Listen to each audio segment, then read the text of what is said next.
Salut à tous les amis, on se retrouve pour la review de Raw du 17 juillet 2023 et donc, pour ouvrir le show, on a une promo de l'American Nightmare Cody Rhodes.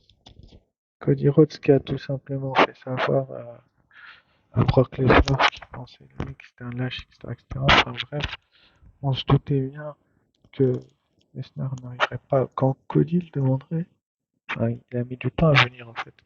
Brock Lesnar, et je trouve ça un petit peu, comment dire, je veux pas dire bizarre, mais incompréhensible qu'ils mettent autant de temps à venir sur le ring. Donc je sais pas trop qu'est-ce qu'il faisait. Finalement, il va l'attaquer avec une chaise et faire une kimura.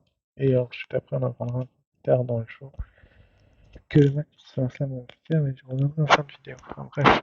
Ensuite après, donc, on a eu le premier match de la soirée entre Gunther et Matt Riddle. Donc Matt Riddle qui a pas démérité dans cette rencontre, mais qui a, comment je peux vous expliquer ça, qui a tout donné, malgré lui, il a quand même pas mal donné, surtout que Ludwig Kaiser et Giovanni Vinci euh, n'étaient pas au rapport du ring, donc il a tout donné, mais il n'a pas survécu finalement, il s'est pris un Last Symphony et Gunther a remporté le match. Je trouve ça cool qu'il gagne franchement et que Gunther soit mis en avant. Pas comme Austin Theory, puis ensuite après on va avoir une petite promo de Gunther. J'ai hâte de voir la suite personnellement, parce que franchement, on verra bien ce qui se passe. Juste après, on a eu une petite interview donc, de Liv Morgan et de Raquel Rodriguez qui ont dit qu'elle pouvait battre toutes les championnes actuelles, enfin toutes les équipes actuelles qui se mettront sur leur route, c'est-à-dire Chelsea Green et Sonya Deville dans ce choix-là, et les autres équipes qui sont du côté droit et de SmackDown et qui vont prouver qu'elles font partie des meilleures équipes, mais Rhea Ripley n'entend pas de cette oreille et va donc débarquer. Rhea Ripley va donc dire à votre chérie Sasha, ça va partir un petit peu en cacahuète, elle va mettre un coup de poule à Liv Morgan euh, et un échange de coups va avoir lieu et Rhea Ripley va mettre un coup dans la jambe de Raquel Rodriguez qui va donc être apparemment visiblement blessé. Est-ce que c'est une storyline ou pas? Je pense que c'est une storyline, mais en tout cas, Raquel Rodriguez, du coup, pour le match de championnat, n'était pas à 100% et donc voilà quoi. C'est un point neutre parce que j'attends vraiment de voir la suite. Ensuite, après, donc, on a eu la pro du Judgment Day, donc, que j'aime beaucoup, donc Damien Priest, Finn Balor, Dominic Mysterio et Rhea Ripley qui va revenir sur l'attaque qu'elle vient d'infliger aux championnes par équipe Raquel Rodriguez et Liv Morgan en se vantant un petit peu qu'elles sont fragiles, etc. etc. Donc, c'est comme ça, c'est la WWE et le personnage de Rhea Ripley que j'aime beaucoup, donc c'est plutôt cool qu'elle se la raconte dans ce type de rendez-vous-là, donc c'est plutôt une bonne chose que Rhea Ripley soit mise en avant et que donc Dominique et Damien Priest vont convoquer un petit peu Kevin Owens et Sami Zayn qui sont les champions par équipe de Raw et de SmackDown, donc incontestés. Et ça va partir un petit peu en autre putain, excusez-moi l'expression, mais c'est la vérité, ils vont les défier pour les titres par équipe dans le main event au lieu que ce soit juste un match comme ça. Et donc Kevin Owens, enfin Sami Zayn va demander à Kevin Owens est-ce que ça te dit et donc bah, il va accepter. Ensuite après donc c'est forcément un point positif que les titres soient en jeu. Le main event et le segment était très bon. Ensuite après donc on a eu le match pour les titres par équipe féminin. Raquel Rodriguez qui n'était donc pas à 100% je tiens à le préciser et Liv Morgan donc les actuelles championnes face à Chelsea Green et Sonya Deville. Et je trouve que Chelsea Green et Sonya Deville ont un énorme talent qui a été gâché pendant un paquet de temps, à un sacré moment. Et donc, je suis assez heureux que Raquel Rodriguez et Liv Morgan aient perdu les titres parce que ça va les permettre, ça libère des adversaires pour y replayer. Chelsea Green et Sonya Deville, et surtout Chelsea Green, ont un potentiel énorme. J'ai vraiment hâte de voir ce que ça va donner dans les prochaines semaines, prochains mois. Parce que je trouve que le match était vraiment bon et qu'elles n'ont pas démérité et que donc elles ont eu la chance, enfin, un petit peu grâce à Replay récupérer les titres, mais bon, c'est comme ça, c'est un point positif et je suis vraiment content. Ouais.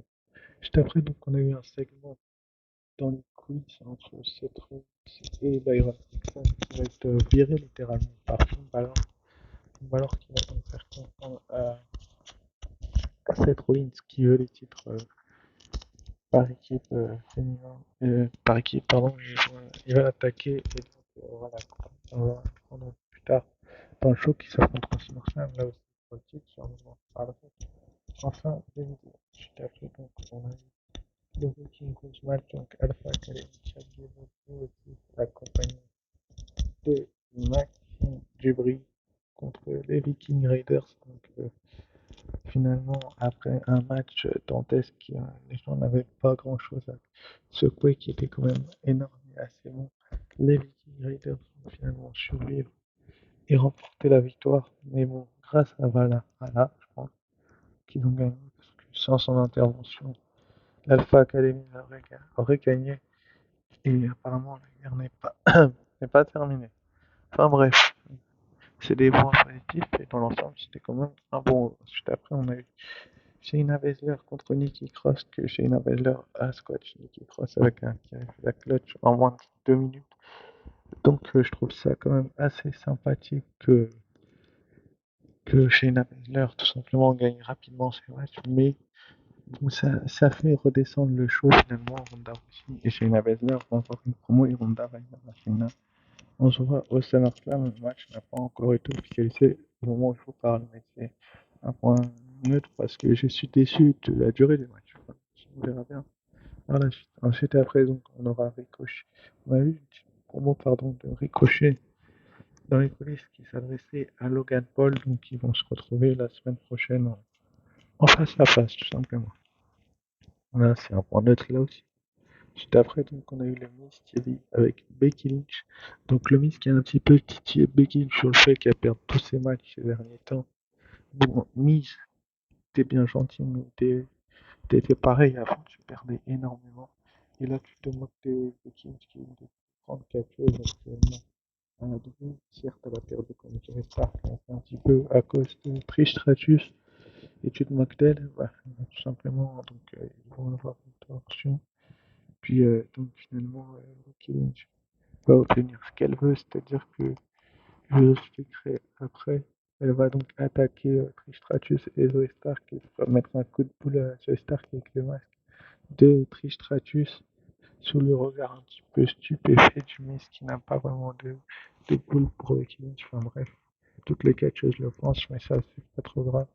Et donc si Becky Lynch perd, elle devra me dire merci Trish la semaine prochaine. Et, et si elle gagne, elle affrontera Trish Stratus certainement au SummerSlam, donc on verra bien ce qu'il en sera, mais bon, on va bien voir ce qui va se passer. Ensuite après, donc, on a eu un petit match entre Shinsuke Nakamura et Big Bronson Reed, donc Big Bronson Reed qui est un catcheur de la NXT, qui n'était pas hyper bien utilisé les dernières semaines, donc enfin les derniers temps jusqu'à qu'il coûte le match à Thomas Ciampa face au Miz, donc c'est quand même assez intéressant à voir que finalement il va affronter Shinsuke Nakamura et que Ciampa ne sera pas dans les barrages. Enfin, c'est ce que les gens pensent au moment du match. Mais finalement, Thomas Ciampa va donc attaquer Bronson Reed et coûter le match donc, à Shinsuke Nakamura. Forcément, vous connaissez le tempérament de Shinsuke Nakamura, ça va pas lui plaire excusez-moi, que Bronson Reed, euh, se fasse attaquer par Thomas Ciampa. Pas va s'excuser. Et donc Shinsuke Nakamura va le pousser et il va s'en aller. Il va me dire, enfin, il dira un peu plus tard dans les coulisses que Thomas Ciampa n'a pas à se mêler de ses affaires. Ciampa va répondre qu'ils se verront qu'il prendra cher la prochaine fois qu'ils seront dans le ring. Enfin, Ciampa commence à se faire quand même pas mal d'ennemis. Mais bon, on verra bien ce qui se passera dans les prochaines semaines. Et enfin, donc, dans le main event, donc, on a eu Sami Zayn et Kevin Owens qui remettaient leur titre par équipe en jeu contre Damien Priest, donc Mysterio, au Senior Money in the Bank, et Dirty Dominic Mysterio. Est-ce que ce match a plu aux fans? Je pense que l'arène était comblée et était à vide ces derniers temps, donc c'est plutôt cool que la WWE fasse en sorte que ce match soit bon, mais j'ai trouvé le fait que Kevin Owens et Sami Zayn, qui ont un règne quand même qui dure depuis un sacré moment, soit, comment je pourrais expliquer ça, conserve les titres, ça faisait un peu trop, excusez-moi d'être comme ça, je veux pas être méchant, mais je trouve que ça fait trop personnellement d'insister avec Kevin Owens et Sami Zayn champions par équipe parce que je pense que la WWE avait beaucoup mieux à faire. Pourquoi pas donner les titres au Judgment Day, mais bon. C'est WWE et je me doutais que Kevin Owens et Sami Zayn allaient gagner car c'était pas un pay-per. Ensuite après, donc, j'ai annoncé pour la semaine prochaine un face-à-face entre Drew McIntyre et le champion intercontinental, le ring général Gunther. Est-ce qu'ils vont enfin nous officialiser le match pour le titre intercontinental du côté de SummerSlam? Parce que d'après les rumeurs, c'est ça le plan qui est prévu. On verra bien, mais en tout cas, on verra bien ce qui se passera. Et ensuite, on nous annonce aussi Becky Lynch, Joey Stark, elle aura sa revanche contre Trish Stratus. C'est vraiment SummerSlam, comme je vous ai dit, mais si elle perd, elle devrait se mettre à genoux vers Merci Trish et tout le tralala. On verra bien, on n'y est pas encore. Et donc, ils nous ont annoncé le World Heavyweight Championship match pour SummerSlam.